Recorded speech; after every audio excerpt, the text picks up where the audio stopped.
앵콜을 할 수 있다면 하시고 싶으시죠? 귀한 찬양으로 하나님께 영광 돌려주셔서 정말로 감사합니다. 성도 여러분 안녕하십니까? 저 위층에도 여러분 안 보이시지만 꽤 많은 거의 다 자리를 다 채우신 것 같은데, 위층에 계신 우리 성도 여러분, 또 장옥반에 계신 분들, 그리고 여러 가지 사정상 함께하지 못하고 온라인을 통해서 예배 드리시는 우리 성도들, 또 전 세계 곳곳에서 함께 예배에 동참하고 있는 우리 모든 분들, 주님의 이름으로 문안을 드립니다. 오늘 이 거룩한 안식일 평안하고 행복한 하나님의 은혜를 만끽하는 안식일 되시기를 진심으로 기도합니다.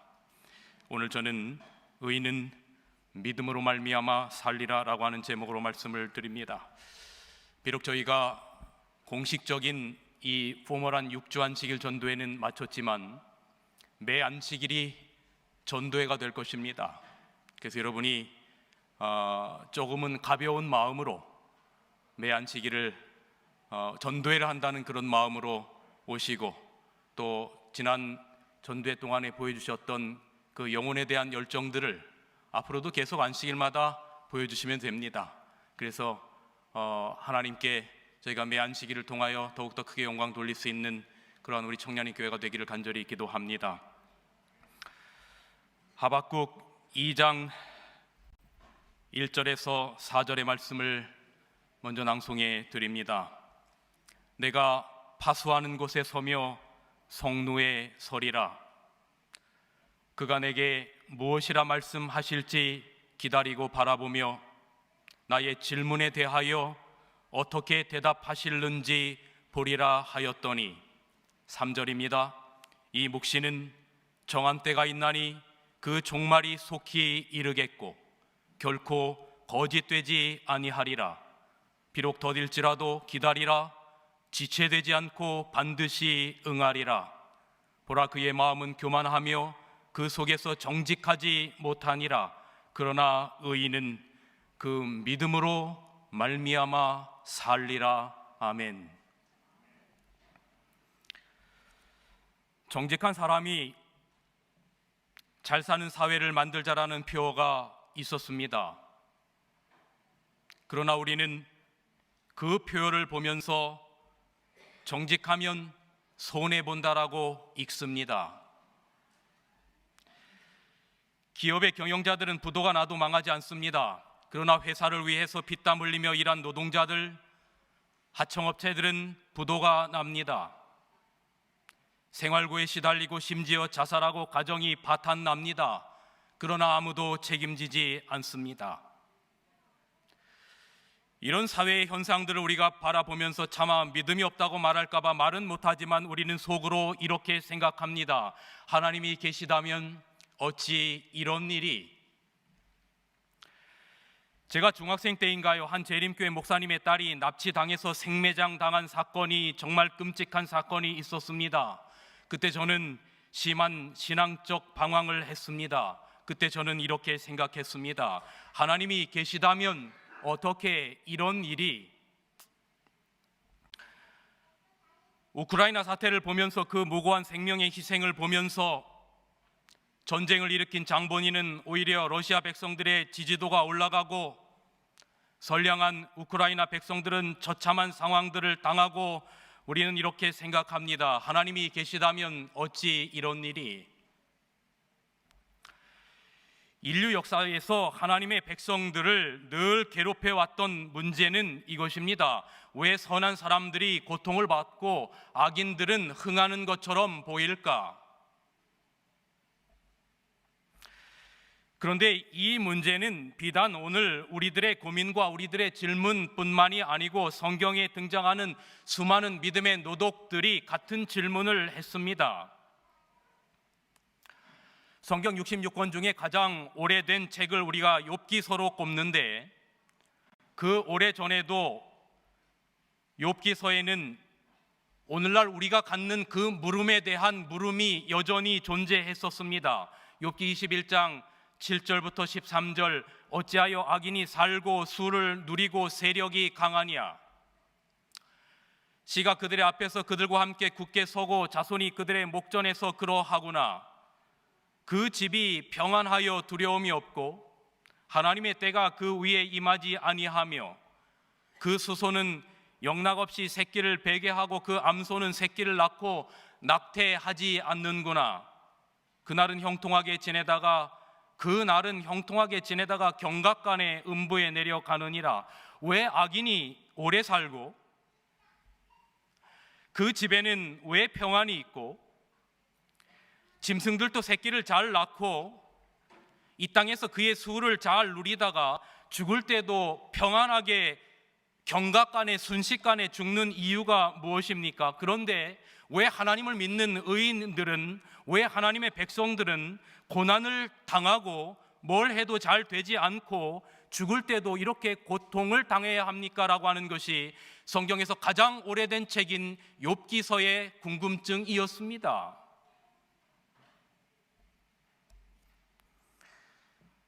다윗도 같은 고민을 했습니다. 표준 세번역 성경으로 시편 73편 4절부터의 말씀을 읽어드립니다. 악인들은 죽을 때에도 고통이 없으며 몸은 멀쩡하고 윤기까지 흐른다. 사람들이 흔히들 당하는 그런 고통이 그들에게는 없으며 사람들이 을에 당하는 재앙도 그들에게는 아예 가까이 가지 않는다. 오만은 그들의 목걸이요 폭력은 그들의 나들이 옷이다. 그들은 피둥피둥 살이 쪄서 거만하게 눈을 치켜 뜨고 다니며 마음에는 헛된 상상이 가득하며 언제나 남을 비웃으며 악의에 찬 말을 쏟아붙이고 거만한 모습으로 폭언하기를 입으로는 하나님을 비방하고 혀로는 땅을 휩쓸고 다닌다. 다윗도 같은 고민을 합니다. 한 절말 더 보실까요? 예레미야는 어떻습니까? 예레미야 12장 1절은 이렇게 기록합니다. 여호와여, 내가 주와 쟁변할 때에는 주는 의로우시니이다. 그러나 내가 주께 질문하옵나니, 아버지 하나님, 제가 하나님 아버지께 질문하옵나니 악한 자의 길이 형통하며 패역한 자가 다 안락함은 무슨 연고니까? 오늘날 우리가 고민하는 이 문제들, 성경의 노독들도 고민하고 하나님의 신실한 종들도 같은 고민을 했던 것을 우리는 성경을 통하여 살펴봅니다. 제가 최근에 하박국서를 읽으면서 이 문제에 대하여 여러 각도로 생각해 보면서 오늘 이 말씀을 준비했습니다. 하박국서를 시작하면서 1장 2절에는 이렇게 기록합니다. 하나님, 내가 이렇게 부르짖는데 언제까지 하나님 나의 목소리를 못 들은 척 하실 것입니까? 하박국서는 남방 유다가 바벨론에 의해서 멸망하기 전에 유다 백성들의 상태를 묘사하고 있는 책이 하박국서입니다. 국제 정세는 그동안 강성했던 아시리아라고 하는 나라는 점점점 약해져서 패망해가고 새로운 강자가 등장했는데 바로 바벨론이라고 하는 나라가 등장하면서 중동의 패권을 잡기 시작하던 그 무렵에 표면상 의인들은 고난을 당하고 악인들은, 특별히 바벨론은 번영하는 상황 가운데 왜 악인들, 즉 바벨론 같은 나라들은 번성하는데 우리는 이렇게 고난을 당해야 합니까? 하나님, 우리의 목소리를 언제까지 못 들은 척 하실 것입니까? 라고 하는 고민이 하박국서를 통해서 계속해서 흘러나오는 것입니다. 그런데 그거에 대한 질문으로 하나님께서, 그 질문에 대한 대답으로 하나님께서 이렇게 대답을 하시는데, 이것이 제가 서두에 읽어드렸던 오늘 본문 하박국 2장 1절의 말씀입니다. 하나님, 나의 목소리를 언제까지 못 들으신 척 하실 겁니까? 라고 하는 질문에 대하여 하박국은 이렇게 말합니다. 내가 파수하는 곳에 서며 성루에 서리라. 하나님이 나의 질문에 대하여 무엇이라 말씀하실는지 내가 기다리고 바라보며 하나님이 나의 질문에 대하여 어떻게 대답하실는지 내가 보리라라고 하였더니, 하박국 선지자를 통하여 하나님이 하박국 2장 3절에 이렇게 말씀하십니다. 이 묵시는 정한 때가 있고 그 종말이 속히 이르겠고 결코 거짓되지 아니하리라. 비록 더딜지라도 기다리라. 지체되지 않고 반드시 응하리라. 보라, 그의 마음이 교만하며 그 속에서 정직하지 못하니라. 그러나 의인은 그 믿음으로 말미암아 살리라. 쉽게 말하면 오늘날 우리의 표현으로 말하면 이런 겁니다. 하나님께서 하박국의 질문에 대하여 이렇게 말하는 겁니다. 하나님께서 뭐라고 대답하실지 내가 기다리고 성루에서 보리라라고 생각하는 하박국에게 하나님께서 이렇게 말하는 겁니다. 하박국아, 너 끝까지 보고 그런 말 하는 거야? 네가 말하는 그 악인의 번성이라고 하는 것이 정말로 번성이지 네가 그들의 결말과 그들의 끝을 봤어? 오늘날 우리의 표현으로 말하면 그냥 냅둬라. 다 정한 때가 있다. 봐라, 악인 바벨론의 마음이 교만하고 그의 속이 정직하지 못해. 그런데 그건 너희들이 상관할 일이 아니고 그건 나에게 맡겨. 그러나 너희들이 기억해야 될 것은 이거야. 모든 예언은 다 때가 있고 비록 그것이 지체되는 것처럼 보여질지라도 지체되지 않고 반드시 이루어질 거야. 악인에 대한 심판도 의인에 대한 심판도 그것은 심판의 주권자인 나에게 맡기고 그러나 너희들은 오직 믿음으로 말미암아 살아라라고 하나님께서 말씀하시는 겁니다. 인류 역사의 죄악 속에서 선과 악의 역싸움은 결코 사라지지 않습니다. 예수님이 이 땅에 오실 때까지 그럴 것입니다. 이것이 겉으로 보이는 선과 악의 싸움이든 눈에 보이지 않는 선과 악의 싸움이든 이 선악의 싸움은 예수님 오실 때까지 결단코 사단이 마지막 멸망할 때까지 끝나지 않게 될 것입니다. 구약에도 이스라엘을 두고 애국과 바벨론과 로마와 주변 민족들의 싸움이 있었고 지금도 가시적이든 비가시적이든 선악의 싸움들이 우리가 인지하든 인지하지 못하든지 간에 있는 것입니다. 근데 문제는 여러분, 선과 악의 싸움이라고 하는 것이 이 앞에 가져온 이 그림처럼 선이라고 하는 것이 분명히 가시적으로 드러나고 악이라고 하는 것이 저렇게 아주 무서운 존재 어떤 형태로 드러나면 우리는 선악의 싸움에서 질 이유가 별로 없어요. 너무나 드러나기 때문에 그렇습니다. 그런데 문제는 신앙 안의 선과 악의 싸움이에요. 예를 들어서 이스라엘 백성들 내에서의 선과 악의 싸움 말입니다. 예를 들면 선이라고 믿었던 유대인들 아브라함의 후손들이 예수님을 죽였단 말이죠. 그런데 우리가 악이라고 생각했던 다니엘 7장에 나오는 아주 그 무서운 열불 가진 짐승 천리를 가진 그 짐승 악이라고 생각했던 로마는 오히려 예수님을 놔주려고 했단 말이죠. 빌라도 총독이 예수님의 십자가를 선고하기 이전에 수많은 선이라고 여겼던 유대인들이 예수를 십자가에 못 박으라고 외쳐댈 때 이 악이라고 생각했던 빌라도 총독은 손을 물에 씻으면서 나는 이 사람에게서 십자가에 못 박을 만한 죄를 발견하지 못했노라라고 말하는 것이죠. 오히려 악이라고 생각했던 존재가 예수님을 살려주려고 하고 선이라고 생각했던 유대인들이 예수님을 십자가에 못 박으라고 외치는 장면 가운데 우리는 어쩌면 눈에 가시적으로 보이는 선과 악의 싸움보다 선이라고 생각되는 교회 안에서의 싸움과 선이라고 생각되는 우리의 마음 가운데서의 싸움이 더 무서울 수 있단 말이죠.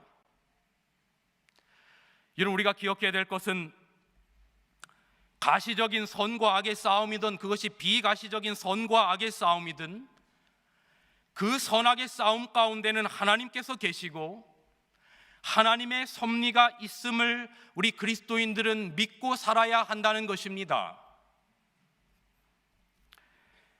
믿음을 논하는 히브리서 11장에는 믿음이란 바라는 것들의 실상이요 보지 못하는 것들의 증거니라라고 하는 우리가 아주 잘 아는 유명한 말씀이 있습니다. 믿음이라고 하는 것은 우리의 눈앞에 보이지 않지만 그것이 내 앞에 있는 것처럼 실상으로 존재하는 것처럼 여기는 것을 믿음이라고 말하고 있는데, 우리의 삶 가운데 이 믿음이라고 하는 것이 때때로 참 혼동스러운 것이, 이 믿음의 영역들이 우리의 눈에 보이지 않는단 말이죠.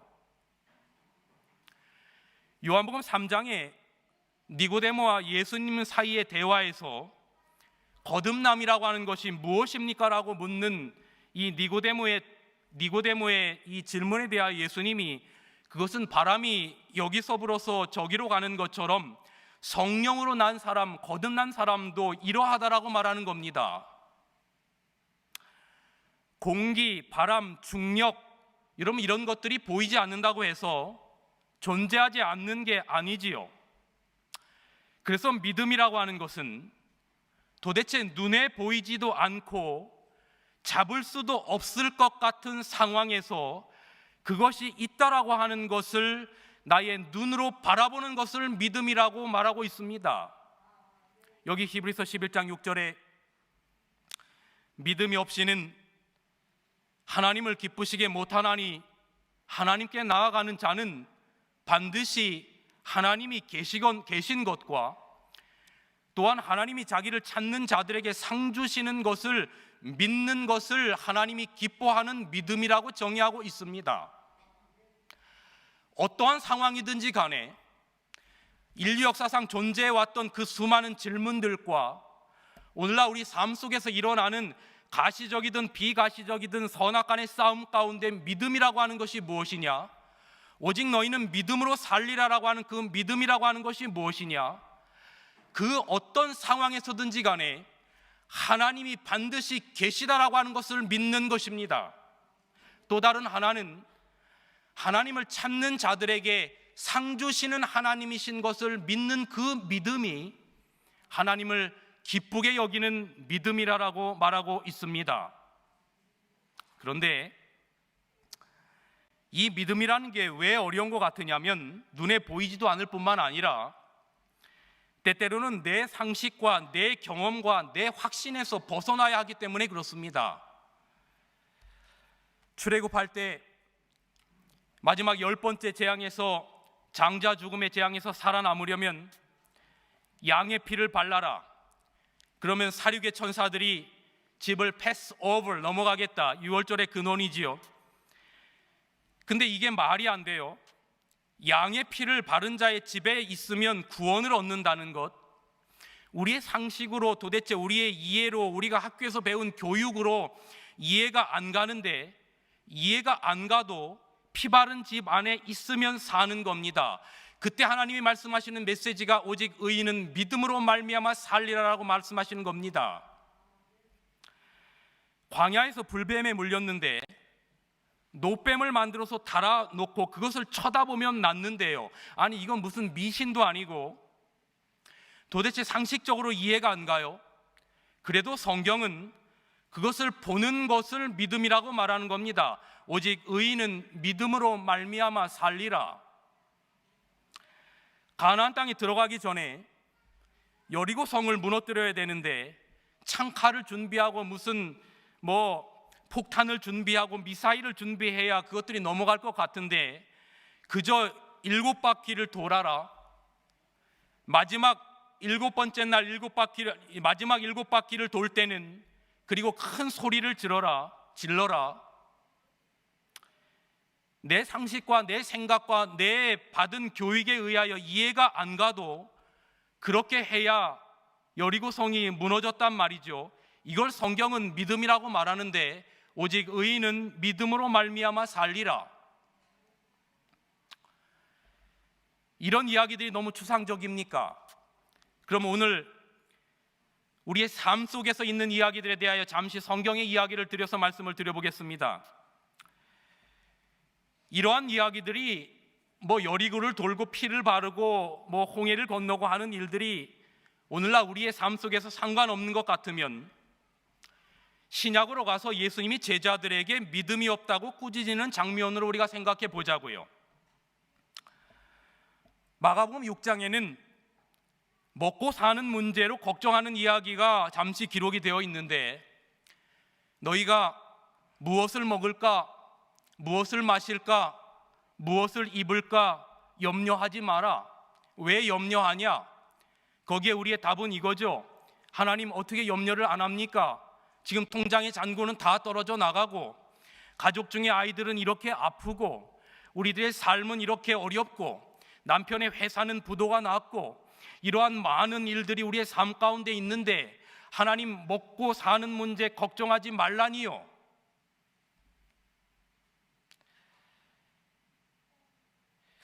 그런데 오늘 성경은 우리들에게 그 문제를 믿음의 문제로 이야기하면서 오늘 있다가 내일 아궁이에 던지우는 들풀도 하나님이 이렇게 입히시거늘 하물며 너희일까 보냐 믿음이 적은 자들아, 믿음에 대한 이야기를 우리들에게 하고 있어요.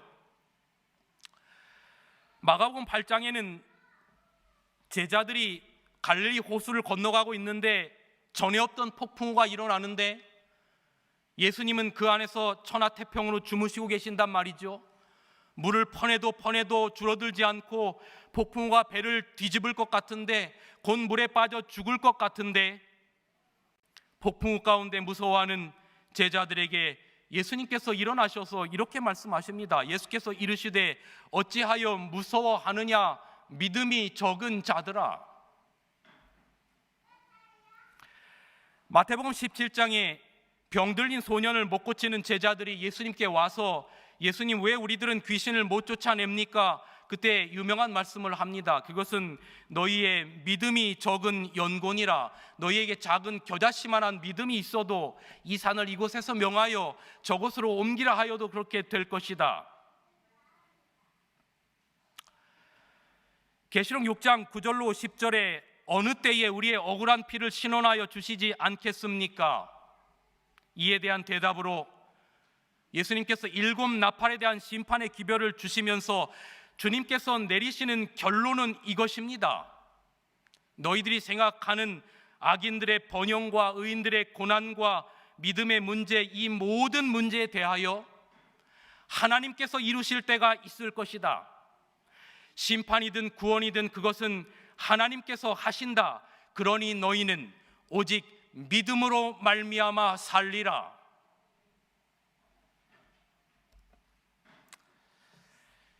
그런데 제가 가만히 생각을 해보았습니다. 우리는 의인과 악인을 우리의 생각 가운데 우리가 막 나눕니다. 예를 들어 우리가 왜 악인은 잘되고 의인은 고난을 당합니까? 라는 질문을 할 때 그 악인과 선인을 누가 나눴냐면 우리 스스로가 때로는 나누고 사람들이 그 기준을 나누지요. 그런데 제가 성경에서 말하는 의인과 악인, 그리고 그 의인과 악인을 대하는 하나님의 마음이 어떤 마음인가에 대하여 잠시 이야기를 좀 드리도록 하겠습니다. 그래야 성경의 믿음의 노독들이 가졌던 그 궁금증, 오늘 우리가 갖는 그 궁금증, 우리가 생각하는 악인이라고 하는 사람들이 왜 번영하고 선인이라는 사람들이 왜 고난을 당하는 것 같습니까? 라고 하는 그 문제에 대하여 하나님께서는 어떤 생각을 갖고 계실까 하는 이야기를 좀 잠시 드려보려고 합니다. 어떤 부모에게 자식이 둘이 있는데 A는 착하고 B는 아주 못됐어요. A는 예를 들어서 우리 어른들께 인사도 잘하고 뭐 공부도 잘하고 아주 뭐 모범적이고, B는 남의 논에 있는 콩이나 맨날 서리하고 수박이나 서리하고 막 이래요. 그럼 밖에 사람들이 볼 때 A는 선하고 B는 악하죠. 자, 탕자의 비유를 들어보겠습니다. 큰 아들은 아버지와 함께 있으니까, 아버지를 뒤에서 잘 도우니까 우리가 이런 기준으로 생각해 보면 의인입니까? 악인입니까? 의인입니다. 그런데 작은 아들은 아버지 재산을 탕진하고 밖에 외국으로 나가서 지인탕 타락해서 그렇게 노름하고 뭐 거짓골이 되어서 이제 되었어요. 그러면 우리가 생각할 때 의인입니까? 악인입니까? 악인이에요. 그런데 그 의인과 악인을 나누는 것이 제3자의 입장이란 말이죠. 그런데 그 부모의 입장에서 보면 탕자의 아버지가 아들이 집 나간 이후로 한 번도 그 아들을 악인이라고 생각지 않아요. 악인이라고 생각했던, 삼자의 입장에서 볼 때 악인이라고 생각했던 그 아들이 돌아왔을 때 성경은 분명히 뭐라고 기록하고 있냐면, 저 악인이 돌아왔으니라고 말하지 않고 내 아들이 돌아왔으니 내가 내 아들을 죽었다가 다시 찾았노라라고 기록하고 있는 것입니다. 그래서 아들로서의 잔치를 벌이는 것입니다. 부모의 입장에서 보면 웃 어른한테 잘하는 A나 남의 논 콩소리하는 B나 탕자의 형이나 탕자나 전부 그냥 사랑하는 자식인 거죠. 오히려 못난 자식, 말 안 듣는 자식 때문에 더 가슴 아픈 게 부모인 거죠. 바라는 것은 무엇인가 하면 그들이 돌아오고 회개하기를 부모들은 바라는 것입니다. 그래서 예수님께서 이렇게 말씀하시는 겁니다. 마태복음 5장 44절에 나는 너희에게 이르노니 너희의 원수를 사랑하며 너희를 핍박하는 자를 위하여 기도하라. 이같이 한즉 하늘에 계신 너희 아버지의 아들이 되리니 이는 하나님이 그 해를 악인과 선인에게 비치게 하시며 비를 의로운 자와 불의한 자에게 내리우심이니라 라고 기록합니다. 제가 하나님이면 확 악인에게는 비를 다 안 줘버리고 쫄딱 망하게 하면 속 시원할 텐데, 근데 성경은 하나님은 악인이나 선인이나 모두 다 구원받아야 할 대상으로 보신다라고 하는 것입니다. 그래서 너희 원수를 사랑하고 너희를 핍박하는 자를 위하여 기도하게 한즉 너희가 나의 아버지의 아들이 되리라라고 말하고 있는 것입니다. 그래서 끊임없이 악인이나 선인이나 일반 계시, 즉 비를 내리시고 해를 비치시고 아름다운 천연계를 통해서 그들이 돌이키고 회개하기를 바라는 것이 성경에 기록된 악인들을 향한 하나님의 마음이라고 하는 것입니다. 그러니까 왜 악인들이 번성하지라고 하는 그 질문, 저들이 폭삭 망해야 되는데 라고 하는 질문은 부모의 마음으로 보면 그럴 수 없는 겁니다. 악인들도 구원받기를 바라시는 마음으로 성경은 돌아오라 돌아오라라고 하는 하나님 아버지의 간절한 음성이 끊임없이 들리고 있는 것입니다.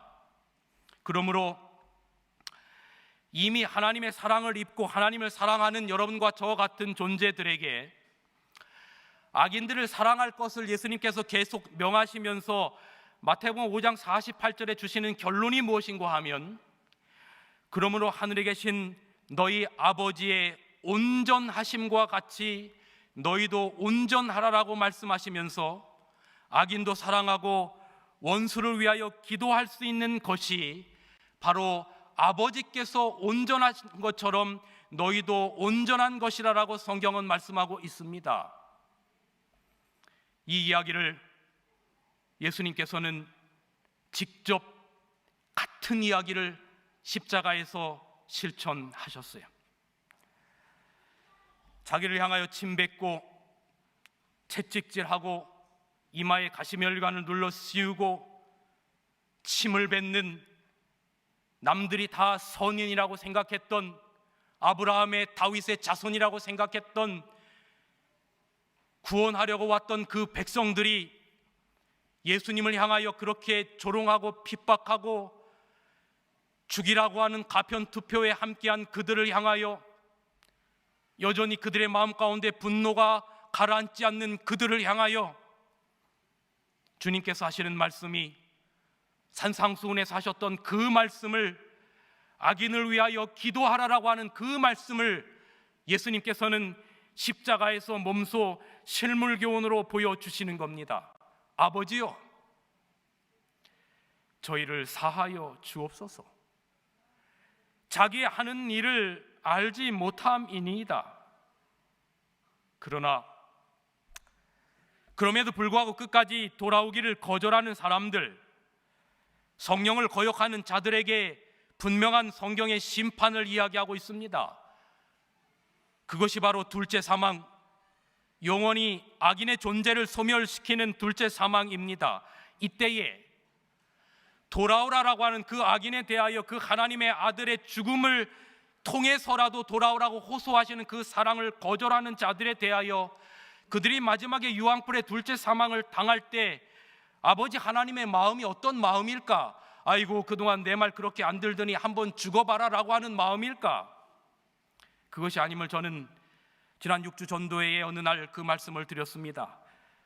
둘째 사망으로 죽어가는 악인들에 대하여 아버지 하나님께서 가지시는 그 마음을 구약의 예수님을 예표하는 다윗이 반역의 숙에 그 아들 압살롬이 죽었을 때 절규했던 그 절규가 끝까지 아버지를 거절하여 멸망당하는 악인들을 보는 예수님의 마음이라는 것이죠. 왕이 마음이 심히 아파서 물 위에 올라오니라. 저가 올라갈 때에 말하기를 내 아들 압살롬아, 내 아들 압살롬아, 내가 너를 대신하여 죽었다면 압살롬아, 내 아들아, 내 아들아 하였더라. 그런데 저는 선악의 문제에 대하여 제가 시편 73편을 어느 날 읽다가 이 노란 글씨가 여러분 앞에 씌워진 이 글씨를 보고 이 문제에 대한 제 나름대로의 결론을 내렸어요. 수없이 많이 질문하는 이 선악의 문제에 대하여 여기 시편 73편은 오늘 우리들에게 이러한 답을 주고 있어요. 내가 어쩌면 이를 알까 하여, 다시 말하면 이 선악의 문제에 대하여 왜 악인들이 부흥하고 선인들이 고통을 당할까 하는 이 문제에 대하여 내가 어떻게 하면 이를 알까 하여 고민하고 생각한 즉 그것이 다윗에게 심한 고통이 되었어요. 그런데 그가 그 답을 이렇게 얻습니다. 하나님의 성소에 들어갈 때에야 그들의 종말을 내가 깨달았나이다. 여러분, 성소의 원형은 예수님입니다. 성소의 원형은 예수 그리스도의 십자가입니다. 성소에서 구약의 수천 년간 죽었던 수많은 어린 양들은 예수님의 십자가, 예수님의 보혈의 피를 예표하는 것을 우리는 잘 알고 있습니다. 그래서 성소의 원형인 예수님의 십자가가 악인의 형통과 선인의 고난에 대한 답을 얻었다라고 시편 73편은 오늘 우리들에게 말하고 있습니다. 근데 여러분, 제가 이 문제에 대하여 가만히 생각해 보니까 나는 내 자신을 선인이라고 생각했을까, 악인이라고 생각했을까를 제가 먼저 생각해 보았어요. 3대째 모태신앙에서 태어나서 어릴 적부터 저희 집이 교회였고 교회를 다니고 3, 6 초등학교 다니면서 그 당시에는 토요일날 다 학교를 갔기 때문에 단 한 번도 학교는 안 갈 망정 안식일을 한 번도 빠지지 아니하였고 3, 6 중고등학교를 거쳐서 신학과를 거쳐서 어디 딴 길로 새지 않고 지금까지 목회 24년을 돌아왔으니, 그렇게 달려왔으니 내가 내 자신을 생각할 때 나는 과연 선인가 악인가라고 생각해 보니까 내가 스스로에게 그래 나는 선인이지라고 하는 답을 줄 수 있을 거라는 생각을 했어요.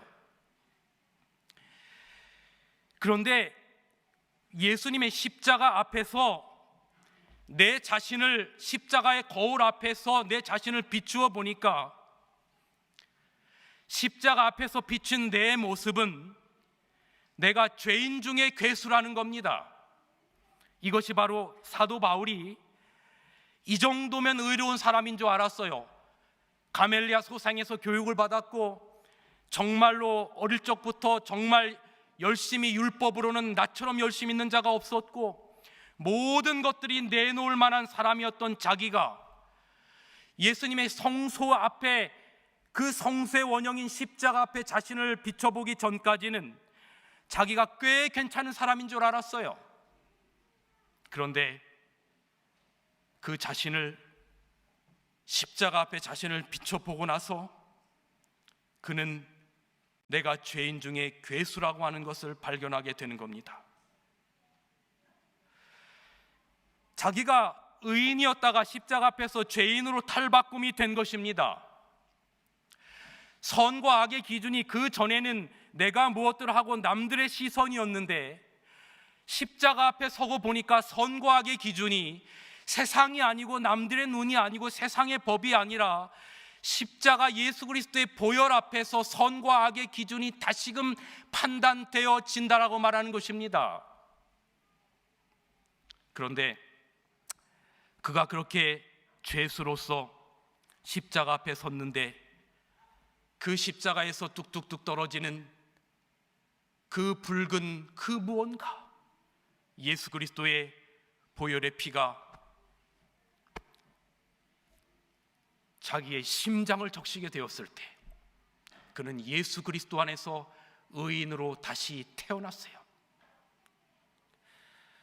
십자가의 강도가 의인으로 예수님 옆에 매달린 거 아니잖아요. 사형을 언도받을 만한 죄인으로 매달렸잖아요. 누가 정죄했습니까? 세상의 가치관이, 세상의 법이, 로마의 법이 유대인이 그를 죽을 사람으로, 악인으로 정죄했어요. 그런데 그의 선악의 심판을 예수님께서 십자가에서 다시 하시는 겁니다. 똑같이 세상법에 의하여 죄인이었지만 예수님을 영접한 죄인에게 내가 진실로 진실로 내게 이르노니 오늘 내가 나와 함께 낙원에 있겠다라고 너는 의인이라고 선언하셔서 하나님의 나라를 약속하시는 것입니다. 그런데 예수님 십자가의 한편에 있던 또 다른 강도는 예수님을 영접지 않아요. 그 보혈의 피를 자기의 가슴에 적시지 않아요. 그래서 그냥 두신 겁니다. Let it be예요. 그냥 두셨어요. 그냥 두니까 너 죽어라가 아니라 죄의 싹은 사망인데 그 사망에서 영원한 생명으로 갈 것을 영접하지 않으니까 그냥 자연스럽게 죽게 되는 것입니다. 그래서 그는 악인으로서 죽게 된 것입니다. 내가 어쩌면 이를 알까 하여 생각한즉 그것이 내게 심한 고통이 되었더니 하나님의 성소에 들어갈 때에야 그들의 종말을 내가 깨달았나이다. 그러니까 십자가에서 우리는 다시 평가를 받게 되는 겁니다. 세상의 가치관에 의하여 선과 악의 문제를 평가받는 것이 아니라 우리는 십자가에서 다시 평가받는 것입니다. 느부갓네살이, 바벨론의 느부갓네살, 이스라엘을 그렇게 처참하게 짓밟았던 느부갓네살이 의인입니까? 악인입니까? 느부갓네살의 마지막 고백을 다니엘서 4장 37절은 기록하고 있는데, 그러므로 나 느부갓네살이 하늘의 하나님을 찬양하며 칭송하며 존경하노니, 마지막에 그가 온전히 회심을 합니다. 그리고 여기 영감의 글에는 이렇게 기록하고 있습니다. 느부갓네살은 다니엘 앞에서 하나님의 이름의 영광을 돌렸고 마지막에는 완전히 괘씸되었으며 하늘의 왕께 감사와 찬양과 영광을 돌리는 법을 배웠다. 느부갓네살은 예수 그리스도의 십자가 앞에서 다시 평가받은 것입니다. 구원 얻을 하나님의 백성으로 평가받게 된 것입니다. 제가 목회를 하면서 여러 순간 한 인생의 마지막 순간을 함께 한 적이 여러 번 있었습니다. 그때마다 마지막으로 신앙 고백을 받습니다. 제가 어느 한 의식이 없었던 분의 손을 꼭 잡고, 장로님, 집사님, 주님께서 십자가에서 장로님을 위해, 집사님을 위해, 누구누구를 위해서 피 흘리고 죽으셨음을, 예수 그리스도를 개인의 구주로 받아들이십니까? 어떤 한 의식이 없었던 분이 마지막 저의 그 음성에 제 손을 마지막 꼭 잡고 돌아가신 분을 저는 경험했어요. 아, 되었구나. 생명의 인이 쳐졌구나. 부활의 소망이 있구나. 그래서 하나님께서 하박국 선지자를 통해 하시는 말씀이, 이 모순처럼 보이는 현실 속에서, 악인이 잘 되고 의인이 안 되는 것 같은 세상 속에서 하나님께서 너 끝까지 봤어? 악인이 지금 너 눈앞에서 당장은 잘 되는 것처럼 보인다 할지라도 그 결말이 어떤 것인지 알아? 그러나 선과 악에 대한 심판의 문제는 하나님 앞에 맡겨두고 오직 의인은 믿음으로 말미암아 살리라라고 하시는 의미가 거기에 있는 겁니다. 여러분, 하박국, 예레미야, 호세아, 요나와 같은 선지자를 향해서 우리가 뽑아버려야 할 악한 이웃일지라도 그가 하나님께로 돌아온다면 구원할 것이라고 하신 하나님은 사랑이십니다. 이 하나님의 사랑이야말로 최종적인 것입니다. 우리가 마지막으로 보게 될 것은 그건 악이 아닌 하나님의 보혈의 피며 하나님의 사랑이 될 것입니다. 우리가 하나님의 심판대 앞에 서서 최종적으로 우리의 영혼에 품어야 할 것은 바로 하나님의 사랑입니다. 하나님의 사랑이 우리를 구원했지 악이 우리를 구원하지 않습니다. 악은 결코 최종적인 자리에 서지 못합니다. 오직 하나님의 사랑만이 최종적인 자리에 설 것이니, 사랑하는 성도 여러분이시여, 오늘 우리의 고난의 자리는 그 사랑을 키우는 모판이 되어 줄 것입니다. 저는 이제 말씀을 줄이면서 제가 지난 전도회 때 이런 말씀을 드린 기억이 있습니다. 인생이란 무덤으로 가는 만원 버스 안에서 서로 좋은 자리를 차지하려고 하는 것과 같다. 그럼 결국은 아무리 좋은 자리를 차지하더라도, 아무리 악한 꾀를 써서 돈과 권력을 누리더라도, 우리가 생각하는 인생의 성공과 형통이 이루어지다 할지라도 짧은 인생에서 좋은 자리를 차지하고 가는 정도라고 하는 것입니다. 몇 해 전 필리핀에 다녀올 때 저는 분명히 이코노미석을 끊었는데 타보니까 저도 모르는 사이에 비즈니스석으로 승급이 되어 있어요. 우리의 그 정도라는 것입니다.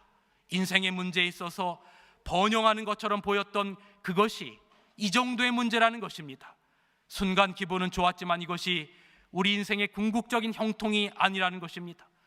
이런 논의 자체가 아무런 의미가 없는 것은 우리의 인생은 결국 죽음으로 간다는 것입니다. 그러니 하나님께서 우리의 인생을 보실 때 우리가 보는 것처럼 악인이 무덤으로 가는 만원 버스 안에서 좀 더 나은 자리, 비행기 안에서 비즈니스석을 탔다고 탄식하는 것처럼 어리석은 것이 없다는 것입니다.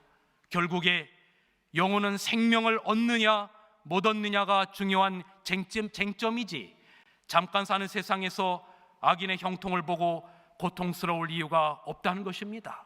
여러분, 선과 악의 기준은 예수님의 십자가가 될 것입니다. 우리는 그 앞에서 다시 평가받는 것입니다. 하나님의 아들이 있는 자들에게는 반드시 예수님 오시는 그날 그 아침 선인의 모습으로 그 앞에 서게 될 것입니다. 여러분, 분명한 한 가지 사실은 이것입니다. 예수님 다시 오십니다. 갈릴리 사람들아, 어찌하여 서서 하늘을 쳐다보느냐? 너희 가운데 하늘을 올리신 이 예수는 하늘로 가심을 본 그대로 다시 오시리라. 예수님 다시 오십니다. 호령과 천사장의 나팔 소리로 이 땅에 강림하십니다. 그리 가슴 아프게 목 놓아 울었던 우리의 아픔을 신원하여 주시러 오실 것입니다. 장차의 생에 있어서 이 땅에서 우리를 괴롭게 하고 실망케 했던 신비들이 밝혀질 것이다. 우리는 응답받지 못했던 것으로 보였던 우리의 기도와 좌절당했던 희망이 우리에게 가장 큰 축복이었다라고 하는 것을 마침내 알게 될 것입니다. 저는 확신하건대 그 자리에 충성된 당신의 종들은 기쁨으로 있게 될 것입니다.